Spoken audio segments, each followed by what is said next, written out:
Bon, je salue comme ça les Camerounais, je salue le peuple de la diaspora, je salue tous les combattants. Je demande comme ça avant toute chose aux uns et aux autres de partager massivement le live parce que nous allons avoir une intervention très très importante. Vous savez, le combat prend des tournures, on ne peut plus rocambolesques. En fait, c'était prévisible. En fait, la situation dans laquelle nous nous trouvons était inévitable. Donc, je vais prendre comme ça 1-2 minutes demandant aux uns et aux autres de partager massivement ce live parce qu'il y a 2 sujets sur lesquels j'aimerais entretenir le peuple de la résistance de manière urgente ce matin. Très, très important. Il faut parler d'abord d'une chose. Première chose, il faut orienter le combat. Quelles sont les expectatives du peuple de la diaspora, du peuple combattant pour la suite du combat? Comment est-ce que nous voyons la suite du combat? Les ténors d'hier sont en train de déposer les armes aujourd'hui. Les leaders d'hier sont en train de déposer les armes aujourd'hui.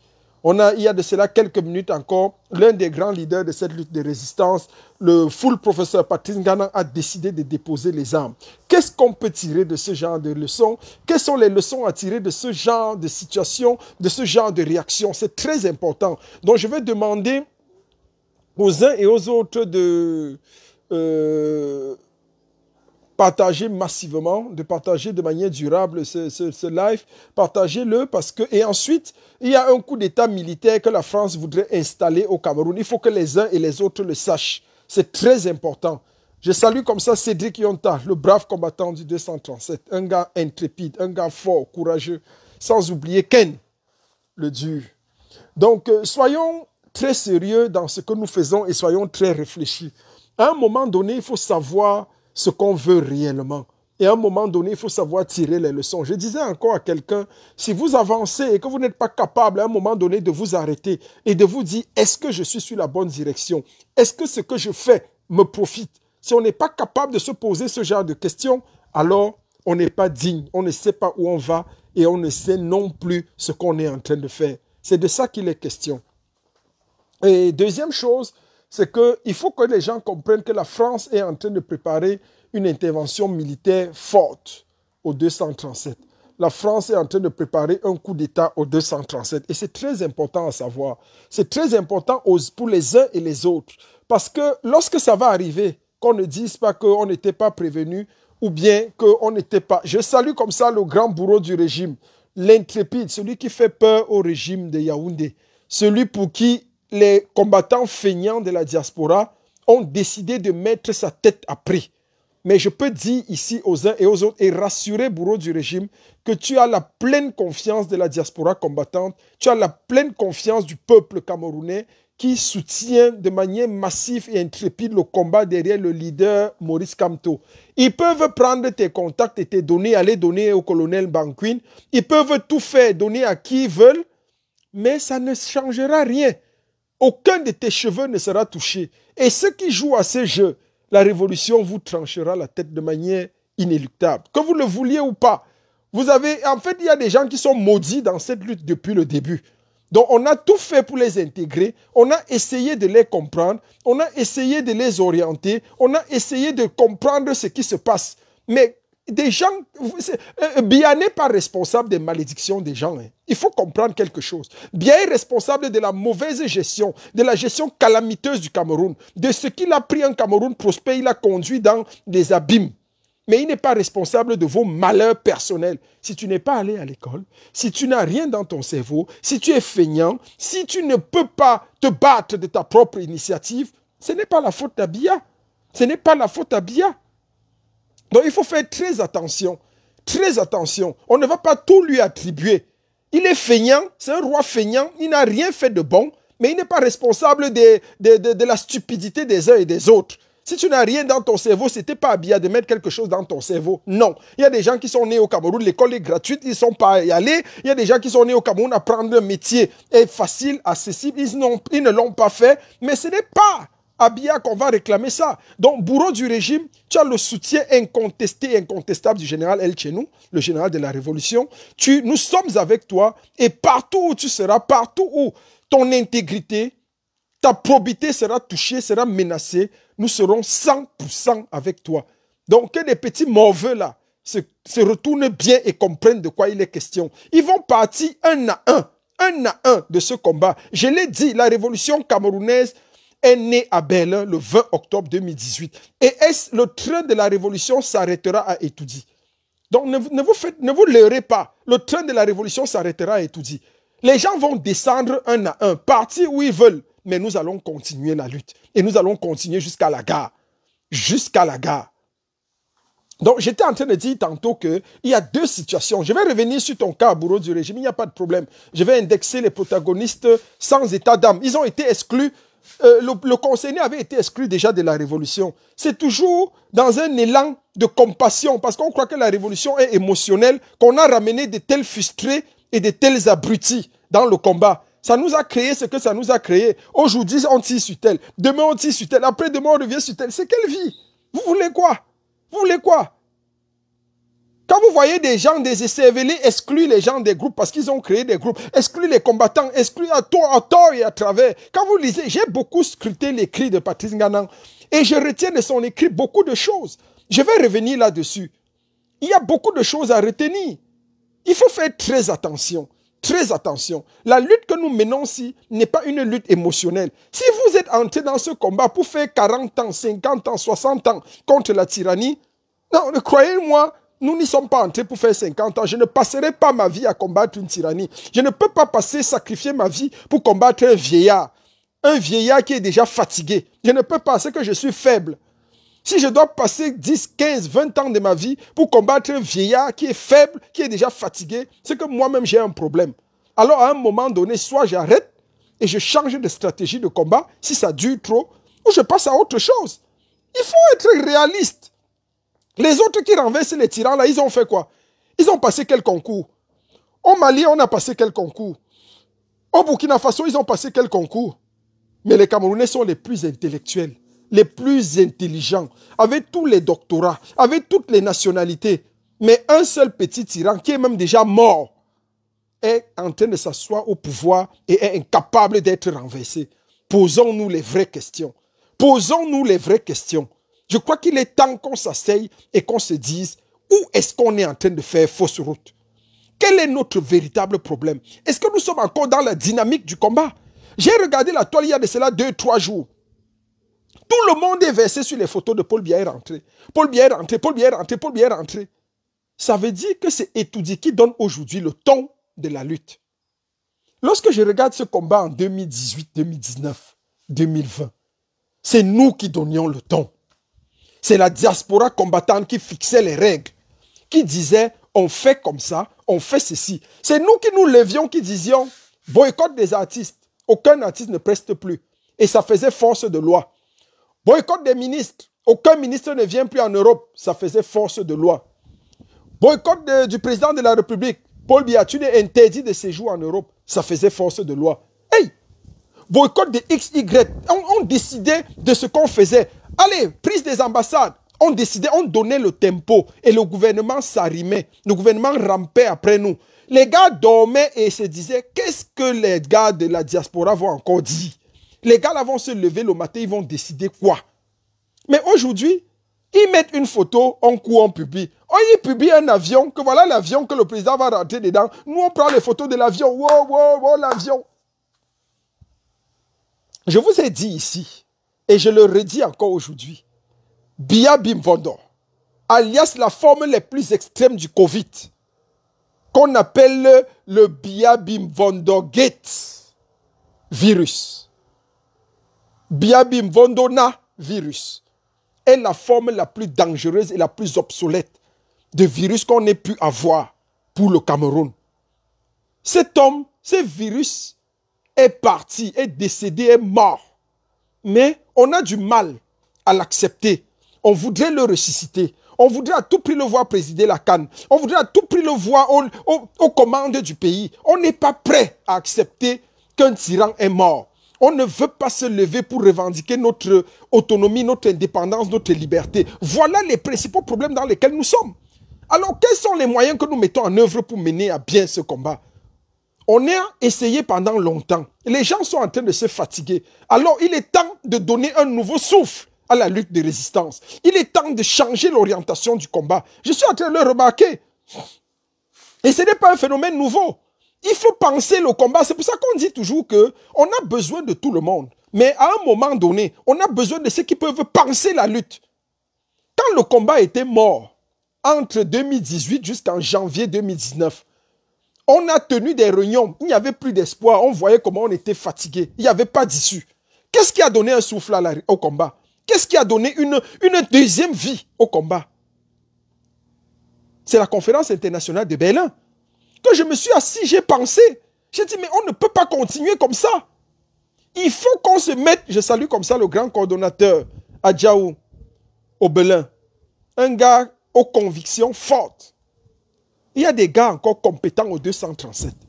Donc, c'est un parti, c'est un leader, c'est un parti politique devrait se les arracher pour travailler avec eux.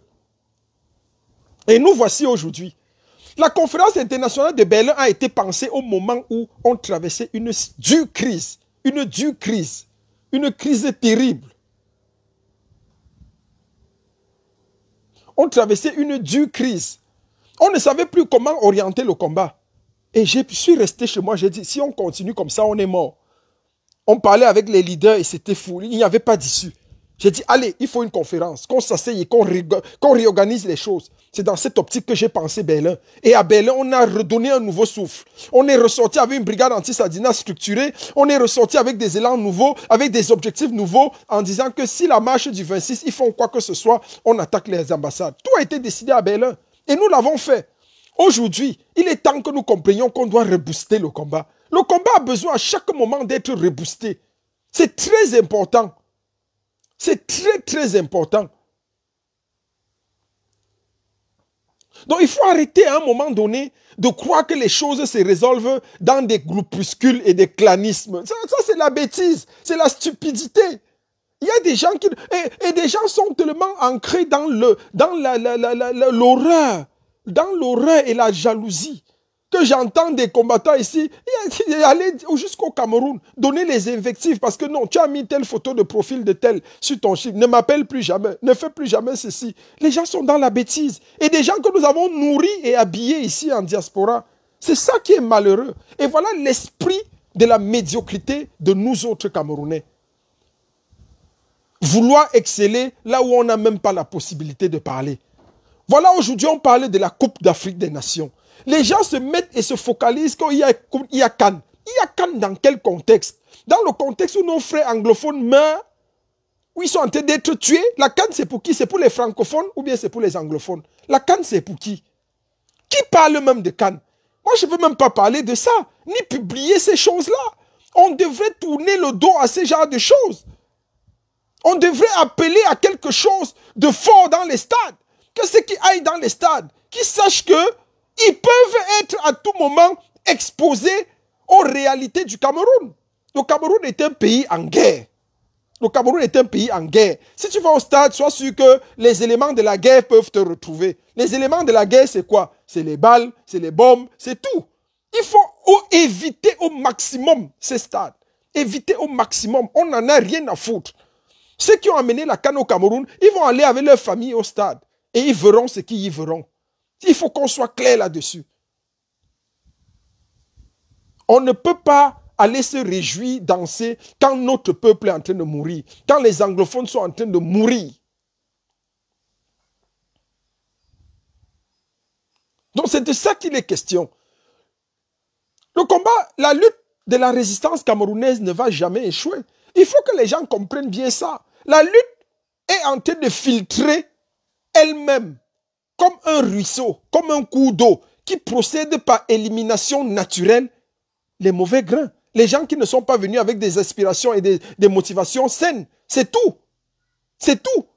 La lutte est en train de filtrer elle-même certains éléments pour laisser place à ceux qui vont aller jusqu'au bout. Nous n'allons pas baisser les bras. Nous allons continuer jusqu'au bout. Nous allons continuer cette lutte.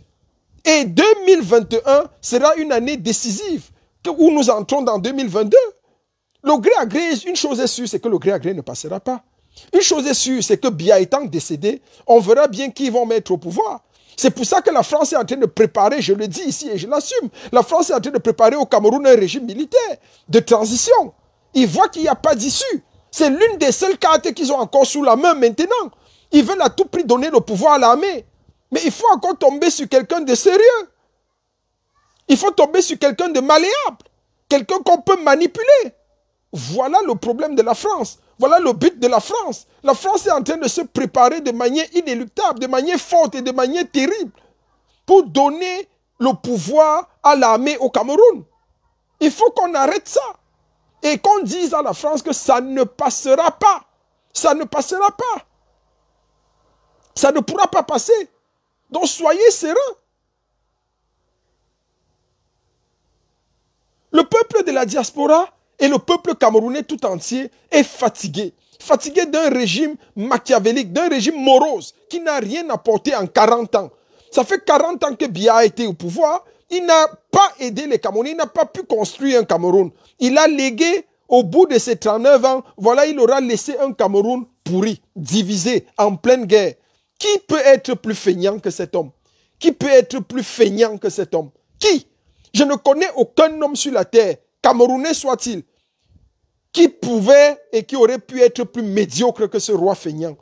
Voilà Biya qui a tué et gâté le Cameroun. Un pays que tu as hérité prospère, fort économiquement, fort politiquement. Il faut qu'on se rende à l'évidence. On ne peut pas continuer comme ça. On ne peut pas continuer à faire cette sorcellerie. On ne peut pas continuer cette bêtise. Ça va s'arrêter, coûte que coûte.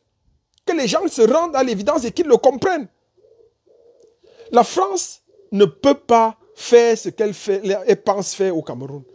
Nous sommes levés et il est temps que nous disions aux uns et aux autres que la vacance de pouvoir sera constatée. Parce qu'il n'y a personne au sommet de l'État au Cameroun. Personne ne dirige le Cameroun. Cela est clair et sûr de tous. Personne. Nous disons tous, comme le dit le commandant Ghislain, non à la France. Non à la France. La France ne peut pas, la France ne dirige pas le Cameroun. Il faut qu'on se rende à l'évidence. Nous nous sommes levés pour bloquer la France, pour bloquer, pour enlever le genou de la France sur le cou du Cameroun. Et on ne va pas laisser faire. Parce que le combat ne fait que continuer. Le combat ne fait que commencer. Il y a un homme qui fait peur à la France, à la tyrannie, à la dictature. C'est Maurice Kamto. Qu'on le veuille ou pas, appelez-le demi-dieu, appelez-le n'importe comment. Le seul homme aujourd'hui que nous avons sous la main, capable de nous aider à renverser cette tyrannie, c'est bel et bien Maurice Kamto. Nous n'allons l'échanger contre rien. Je dis bien contre rien. Contre rien. Et je le dis et je le répète encore ici. Paul Biya Bimvondo, le génocidaire, le roi feignant, né en 1933, entre guillemets, en Vomeka, est bel et bien décédé. Cela ne souffre d'aucun doute. Donc, l'homme que vous avez vu rentrer au Cameroun, là, qui a les gros pieds comme ça, dans un gros pantalon de Moriba. Donc, c'est l'homme-là que vous appelez le lion. Vous connaissez même qui était le lion. Vous connaissez même qui était Biya, là. Vous l'avez même connu. Parce que je ne parle même pas à la génération d'hier, là, les nés hier, là. Vous avez connu l'homme là. Il faut faire attention. Hein? On est en train d'habiller des sosies et des clones. Moi, je le dis de sous-dessus. Je le dis de sous-dessus. Le sérail même est confus. Au sein du sérail même, au sein de la direction de la sécurité présidentielle, à la DSP, personne ne l'a vu avec les yeux. Personne n'a vu Biya. Personne. On a fait rentrer un avion, on a aligné quelques clones de se mettre en route et d'applaudir, mais personne ne l'a vu. Personne n'a vu Biya Bimvondo. Personne ne l'a vu. Et c'est ça qui crée le doute au milieu d'eux-mêmes. Je vous le dis en toute franchise, personne ne l'a vu. Personne ne l'a vu. On a vu un clone monter et descendre. On a vu un clone se positionner pour dire qu'il salue le peuple, il salue avec les gros pieds. Regardez l'homme que vous voyez, regardez la tête. Regardez l'homme, vous connaissez même, vraiment, je crois que les gens parlent sans comprendre de quoi il est question. Je crois que les gens parlent sans réfléchir. Et c'est ça qui va nous tuer. Réfléchir, c'est bon. Même si on t'appelle d'aller supporter quelqu'un, regarde quand même. Nous tous, on a vu l'homme là. Quand il sortait, ce qui se passait, comment ça se passait. Aujourd'hui, les gens se mettent dans des ferrages, dans des sillages inutiles. Juste parce qu'on a comme impression qu'on veut faire plaisir à quelqu'un. Il est temps que les Camerounais se lèvent. Je ne peux pas ne pas saluer l'action de Bafang. Bafang est une zone dangereuse, est une zone risquée pour le gouvernement. Et quelque chose peut se soulever par là. Je veux encourager comme ça tous ceux qui se battent de ce côté-là. Je ne peux pas ne pas citer un des grands combattants de cette zone. Je vais nommer ici le combattant Sylvain. Sylvain, force à toi. Merci pour ton courage, ta témérité. Merci parce que tu es un gars dynamique. Il faut faire attention. Il y a encore des gens qui croient en la force de la diaspora combattante, en la force du 237. Nous allons nous lever pour lever ce pays et changer. Je ne peux pas ne pas dire un bravo à notre communicateur patenté et attitré. Nous en avons deux actuellement. Kevino de Kevino, chef com dans la diaspora combattante et du mouvement corps, et Narcisse Kempta, le bourreau du régime. Celui qui a fait trembler les éléments de Banquin en diaspora. Il a une témérité terrible dans la conviction, dans la force de la conviction et dans les frappes chirurgicales. Là où quand il te prend, il te déshabille. Toi-même, tu confesses que ici, là, tu n'es rien, tu ne vaux rien. Il a déshabillé une série de malabars, comme quelqu'un aimait à le dire, qu'on appelle un général de Belgique, qu'on appelle Ousseignan, tout ce qui. Des gens qui étaient exclus de cette lutte depuis. Mais on a toujours cru qu'on peut faire avec tout le monde. Et ça rejoint ce que je disais depuis le début.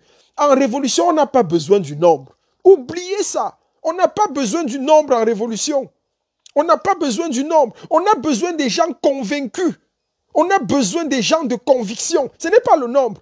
Vous allez prendre des écervelés, des idiots, comme il y en a en Belgique partout, avec l'autre qui s'est fait appeler ou c'est berlinois ou c'est quoi, des moutons que vous allez ramasser partout. Ils vont venir toujours vous pourrir le combat à un moment donné. Parce que des gens frustrés, des gens aigris, qui ont raté leur vie, qui croient que c'est Biya qui est responsable de leur vie ratée. Non, ce n'est pas Biya. Travaille ton dynamisme. Lève-toi. Réapprends un métier. Apprends à vivre. Et puis on peut toujours recommencer. Il n'est jamais trop tard. Même si tu es sorti du Cameroun n'étant pas allé à l'école, il n'est jamais trop tard. On apprend toujours, même un métier fait de toi quelqu'un de noble. Il suffit juste de chercher un boulot. Ce sont ceux-là qui n'ont pas de boulot qui nous ont causé trop de tort. Abraham Lincoln était un homme qui avait tout échoué dans sa vie. Je le dis encore ici. Abraham Lincoln avait tout échoué. Et c'est un homme qui avait tout. Même garder sa femme, il n'a pas pu. Être un bon père, il a été le plus mauvais des pères. Il a échoué à éduquer ses enfants. Il a échoué à garder une femme. Il a échoué les élections pour être chef de classe à la CIL. Il a échoué les élections pour être chef de classe au lycée. Il a échoué les élections pour être délégué à l'université. Il a échoué les sénateurs. Même dans son quartier, on veut quelqu'un, on dit qu'on va voter quelqu'un dans le quartier qui va regarder, administrer les choses dans le quartier. Il n'y a même pas de candidat. Abraham Lincoln est le seul candidat. Il posait sa candidature. On dit que, toi si, le gars avait les stigmates de l'échec. C'est comme s'il avait en lui les stigmates de l'échec. Il a tout échoué. Mais la force d'Abraham Lincoln, c'est qu'il n'a jamais baissé les bras. Jamais de la vie. Abraham Lincoln n'a jamais baissé les bras. Donc on peut être un échec. On peut être un échec et réussir sa vie. Il suffit de persévérer. La persévérance est la clé pour la réussite. Ce n'est pas... On ne réussit pas sa vie parce que tout ce qu'on fait nous réussit. Non. On réussit sa vie parce qu'on apprend de ses erreurs. Parce que lorsque tu tombes, tu apprends, tu regardes où tu es tombé et tu te relèves, tu avances. C'est ça la réussite. C'est ça la réussite dans la vie. Il ne faut pas, non. Abraham Lincoln a continué de croire en lui.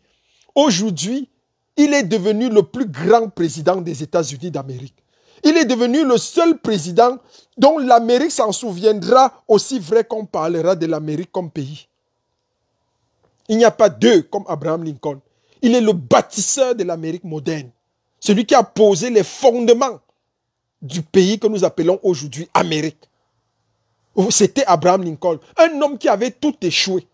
Tout échoué. Tout échoué. Mais il a réussi là où personne d'autre, là où les docteurs, les ingénieurs, les professeurs, les agrégés ne pouvaient même pas passer. Vous voyez comment est la vie. Juste parce qu'il a appris de ses erreurs. Il n'a jamais baissé les bras. Il y a tellement de gens qui sont tellement imbus d'eux, qui sont tellement feignants, Ils croient que parce que tu as entrepris quelque chose ou bien parce que tu as échoué à quelque chose, tu n'es qualifié pour rien. C'est une mentalité typiquement camerounaise. Non, l'échec ne nous disqualifie pas. Au contraire, l'échec nous qualifie. L'échec nous qualifie. Ça nous qualifie plutôt pour montrer qu'on va de l'avant. Toutes les erreurs qu'on a apprises depuis qu'on mène ce combat, tous les échecs et les victoires qu'on a glanées devraient nous permettre de booster le combat, de mieux comprendre le combat. C'est pour ça que j'ai aimé la sortie stratégique de Patrice Nganang aujourd'hui. Elle permet de comprendre que les gens vont déposer. Il a cité un certain nombre de choses. Bien qu'il parte, on doit lui tirer la révérence, de dire merci beaucoup, full professeur. Tu as été avec nous, tu as été quelqu'un de bien, tu as été utile. Il nous a beaucoup aidé dans ce combat, même comme il nous a beaucoup créé des torts. Mais c'est ça la vie, c'est ça. Tout le monde ne va pas, on ne va pas se plaire avec tout le monde ou se complaire avec tout le monde. Mais on tire les leçons de ce qu'on a appris. On tire les leçons. Qu'est-ce qu'il nous laisse comme héritage? Il nous laisse dans l'héritage la dénonciation d'une farceuse, d'une femme qu'il a appelée Tchapchet, qui peut créer les groupes et exclure les gens n'importe comment. Voilà l'ironie et la stupidité des Camerounais. Voilà les gens qui sont assis quelque part dans leur, derrière chez eux, derrière leur téléphone. Ils créent un groupe. Vous venez adhérer pour aider le combat. Et après, demain, quand vous n'êtes pas en accord avec eux, ils vous enlèvent n'importe comment, ils vous font sauter n'importe comment. Voilà leur révolution et c'est leur combat là. Voilà le combat de ces gens. Quand vous voulez qu'on fasse comment? Voilà ce que Patrice Nganang dénonce. Il dit de tirer les leçons de nos échecs. Que les gens sont allés à Genève se déshabiller. Lui-même, quand nous parlions de Genève, les gens ne comprenaient pas. Voilà Patrice Nganang qui était un des artisans de Genève. Lui-même remet Genève sur la sellette et critique l'action de tout ce qui s'est passé là-bas. Nous avons dit que le tyran n'était pas là-bas. Il n'était pas là-bas. Nous avons cru depuis le début que Biya n'a jamais été à Genève. C'était une mascarade pour embrouiller le peuple camerounais. Aujourd'hui, cela est su de tous. Le voilà lui-même qui remet ça encore sur la table. Alors, qu'est-ce qu'on fait? Il faut quitter de là. Quitter de là simplement. Tirer les leçons. Mais c'est ça l'honnêteté intellectuelle. Comprendre qu'on est tombé ici, on est tombé là-bas. Qu'est-ce qu'on apprend de nos erreurs? Comment on tire les leçons? Et on avance. Il faut qu'on tire les leçons en avant. Il a donné une série de leçons. Et dont je reviendrai très clairement sur les points cités, les points cités, les points cités. Parce que c'est une école. C'est une école. On ne renverse pas une tyrannie avec des émotions. On ne renverse pas une tyrannie avec des leurres, Non. On renverse une tyrannie parce qu'on a de la conviction. On renverse une tyrannie parce qu'on est appuyé sur un leader charismatique qui peut nous conduire jusqu'au bout. Jusqu'au bout. Et comme le dit le commandant Obelin, la liberté ne se donne pas, elle s'arrache. Nous allons nous libérer par force. Par force, nous allons arracher notre liberté. On ne va pas nous donner ça dans un plateau doré, comme cadeau, comme dessert. Non. Nous allons lutter jusqu'à l'arracher. Nous allons lutter au prix de notre sang, au prix de notre vie. C'est de ça qu'il est question. Donc il faut comprendre ça et croire ça. La vie est un combat. La vie est un combat, rien ne se donne. Ce que vous obtenez facilement ne dure pas. Ce n'est pas quelque chose de bien. Quand vous obtenez quelque chose avec la dureté, avec la vigueur, que vous avez transpiré, vous avez saigné, vous savez savourer cette chose et vous êtes fiers de vous. Parce que c'est le combat. Ce n'est pas le fruit de votre combat que vous l'avez obtenu et vous en êtes fiers. Mais ce qu'on vous offre, généralement, vous le perdez aussi facilement parce que vous n'avez pas transpiré pour l'avoir. Et nous ne voulons pas que la France ici nous offre du gré à gré. Parce que prendre le gré à gré, ce serait un cadeau empoisonné. Nous voulons de manière forte arracher définitivement notre liberté entre les mains de la France. Enlever le cou de la France, le genou de la France sur le cou du Cameroun. Voilà ce que nous voulons faire. C'est le but de notre combat. Nous voulons libérer le Cameroun de ces octogénaires, nonagénaires. Ils ont la moyenne de 90 ans. Ils dirigent le Cameroun d'une main sale. Ils dirigent le Cameroun comme si c'était leur chasse gardée. Nous voulons libérer le Cameroun de ce clan ethnico-tribal des amis qui ont décidé de confisquer le pouvoir étatique au Cameroun. Et nous voulons vous dire à tous ceux qui inhilent et privent les Camerounais de leur liberté, la révolution ne vous fera pas de cadeaux. Je le dis toujours comme par amusement, la révolution ne vous fera pas de cadeaux. Si vous essayez le gré à gré, soyez sûr que vous allez compter avec le général El Chenou comme président. Parce que moi-même, je serai candidat pour le gré à gré. Et par tous les moyens, on va aller à la chasse au pouvoir.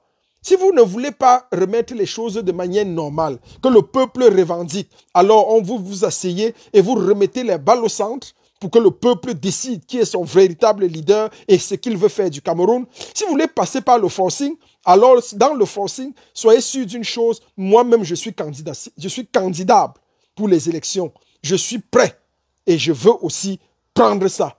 Même si ce n'est pas la force, par quelque moyen que ce soit, nous tous nous allons essayer. Et on va voir ce que ça donne.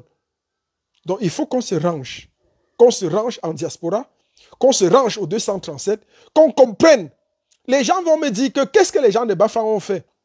Ils ont fait, quelqu'un me disait que, mais ils ont fait quoi? Ils ont commencé, ils n'ont rien fait, ils n'ont pas fini. C'est l'un des seuls endroits au Cameroun où ils exécutent ce que le président élu a dit. L'indignation. Le président élu nous a dit de nous indigner. L'indignation peut être collective et peut être individuelle. Mais il faut ici s'indigner. À Bafang, on s'indigne. Bafang est l'une des seules régions où on réagit du tic au tac. Où si on arrête les marcheurs, ils vont au commissariat et disent libérez-les. Vite et vite fait et on les libère. Ou quand on tire sur quelqu'un, ils ont bloqué l'axe lourd. Si l'indignation pouvait se faire comme ça dans toutes les régions du Cameroun, je crois qu'on aurait renversé cette dictature. Alors il est temps pour nous de reconnaître ce qui se passe du côté de Bafang, de reconnaître la force de frappe de ces combattants, de reconnaître la force de frappe de ce peuple qui refuse de se mettre à genoux devant une tyrannie. C'est louable. C'est louable. C'est louable comme effort. Il faut arrêter le bop-bop. Arrêter le bop-bop. Et reconnaissez que ceux-là, ils nous dépassent. Au moins, ils peuvent s'indigner. Et je vous exhorte, peuple de Bafang, à pousser encore chaque fois qu'il y a une injustice, une bavure. Ne baissez pas les bras. Indignez-vous jusqu'au bout. Indignez-vous, parce que ce que nous demandons maintenant, nous demandons la tête. C'est-à-dire que le commandant qui a tiré avec son homme de main, les deux doivent être aux arrêts. D'abord, c'est la première chose. Avant qu'on enterre ce garçon, il faut comprendre que ce jeune homme, sa mort ne restera pas impunie. Sa mort ne restera pas impunie. Maman Chamba, qui est sa mère, que je cite ici, la mort de ton fils ne restera pas impunie. C'est une mort qui a indigné les Camerounais depuis le 237 jusqu'à en diaspora. Nous n'allons pas laisser cette mort passer inaperçue. Nous allons veiller à ce que le commandant et son homme de main qui ont commis ce forfait soient entre les mains de la justice. La justice doit se saisir de cela. Avant qu'on enterre ce garçon, avant l'enterrement, vous devez nous présenter les coupables entre les mains de la justice. C'est-à-dire qu'ils doivent être déférés devant le parquet et mis en prison avant qu'on enterre le jeune Loïc. Donc faites très attention. Nous sommes regardants face à cette situation. Nous regardons et nous observons minutieusement. Les obsèques devaient avoir lieu, je crois, ce vendredi. On va repousser ça la semaine prochaine parce qu'on vous laisse la possibilité de rectifier rapidement le tir. Le commandant de gendarmerie, avec son homme de main qui a abattu ce garçon, doivent être entre les mains de la justice. Ceci ne doit souffrir d'aucun doute. D'aucun doute. Ils doivent être remis entre les mains de la justice et ensemble, et c'est alors que les choses vont se faire normalement. C'est alors que ce garçon sera enterré normalement. S'il n'est pas enterré, si les bourreaux, ceux qui l'ont assassiné, ne sont pas entre les mains de la justice, et à Bafang, on ne doit pas les mettre en prison n'importe où. Ils doivent être remis dans les mains, dans la prison de Bafang. C'est à Bafang que le forfait a été commis. On doit les arrêter, même si on les arrête à Yaoundé où ils ont fui, on va les extrader à Bafang. Ils vont entrer dans la prison, être jugés à Bafang, par les magistrats à Bafang, devant le peuple Bafang, qui va voir et approuver ou non la sentence. Et c'est là où vous comprendrez que ce qu'on vous allez voir, ce que j'appelle en d'autres termes, les fesses de la panthère. Il faut à un moment donné que ça arrête. Tout est à récupérer dans cette lutte. Nous sommes en révolution. Tout est à récupérer. Nous en faisons ce combat le nôtre. Alors, on va continuer.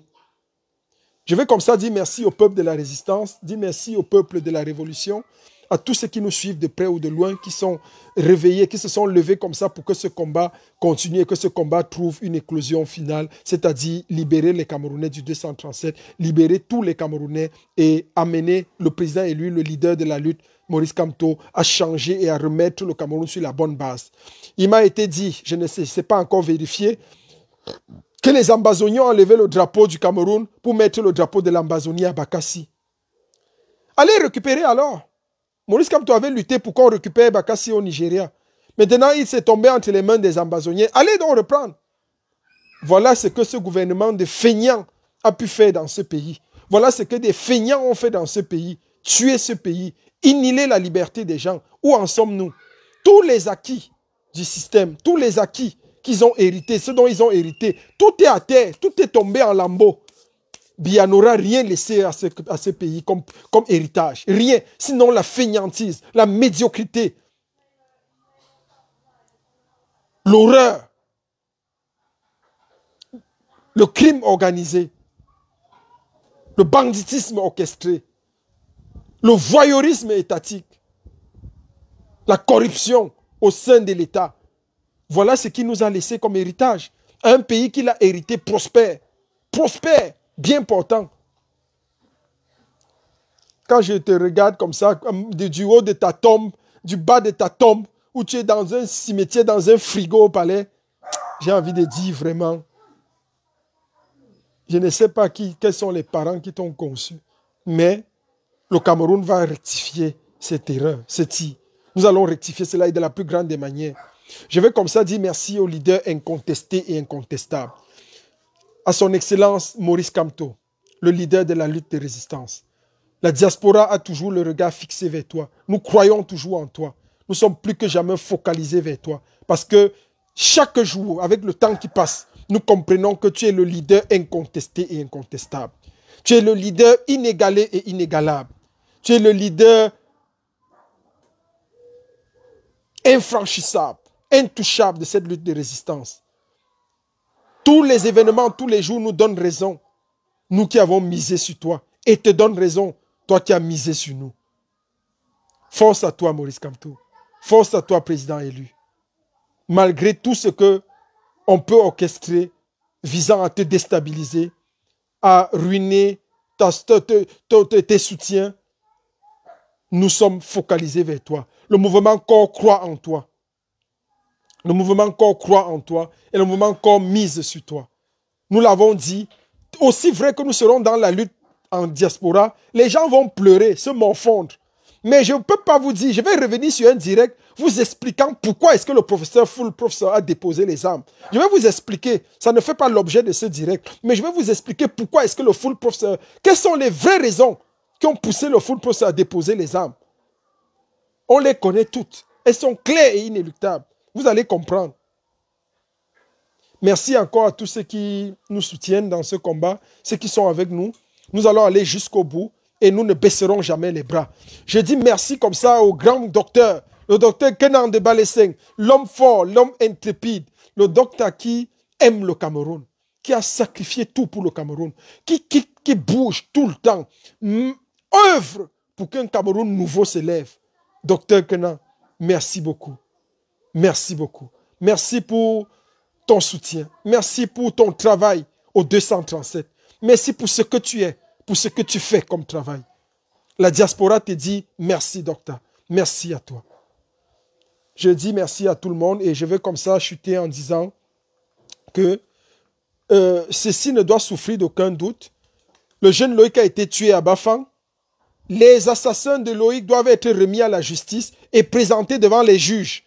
Ils doivent être conduits en prison avant que Loïc ne descende sous terre. Cela doit sonner comme un impératif. Nous allons veiller à cela. Sinon, nous allons lancer la deuxième vague d'une avalanche contre vous et ceux qui vous représentent en diaspora. Vive la révolution camerounaise, vive le mouvement corps, vive le président élu son excellence Maurice Kamto, vive toutes les succursales et toutes les dynamiques de corps, que ce soit au 237, que ce soit aux États-Unis d'Amérique, que ce soit au Canada, que ce soit en Australie, partout, en Afrique, en Côte d'Ivoire, au Gabon. Nous disons merci. Merci à tous ceux qui portent le président élu Maurice Kamto, portent la dynamique corps dans leur cœur. Ensemble, nous réussirons et nous irons jusqu'à Etoudi où nous installerons notre champion, notre leader, malgré tout et contre tout. Merci encore. C'est le général El Chenou, hein? Le général toujours combattu, mais jamais abattu. Je suis habitué des combats. J'aime voler dans les vents contraires. C'est lorsque les vents sont contraires que je trouve de l'aisance à voler. J'aime la contradiction. C'est lorsque vous mal parlez de moi que je me sens bien. Si vous parlez bien de moi, je me pose des questions. Alors ne vous gênez pas. Hein. J'appelle comme ça ceux qui perdaient le temps même à défendre. On a dit que le général chez nous a fait ceci. On a dit, laissez les malades continuer de se masturber avec mon nom. Il paraît que mon nom fait jouir beaucoup. Mais on va faire comment? Ce n'est pas moi qui l'ai voulu. Laissez-les continuer à se masturber. Mais nous continuons le combat, continuons la lutte, continuons la résistance. C'était le Tché. Merci encore. Force au 237. Force à nous tous. La canne, ce n'est pas une canne. Boycott total de tout ce qui concerne la canne. Tout ce qui concerne, tout ce qui est représentatif de la CAN, on n'en a rien à foutre. Il n'y a pas de Coupe d'Afrique des Nations. Ceux qui vont au stade, allez-y en conséquence de cause. Tant pis pour vous. Si vous êtes malin, si vous êtes sage, si vous aimez encore un peu votre vie, aussi misérable soit-elle, mais il est mieux de rester en vie. Restez chez vous. Merci.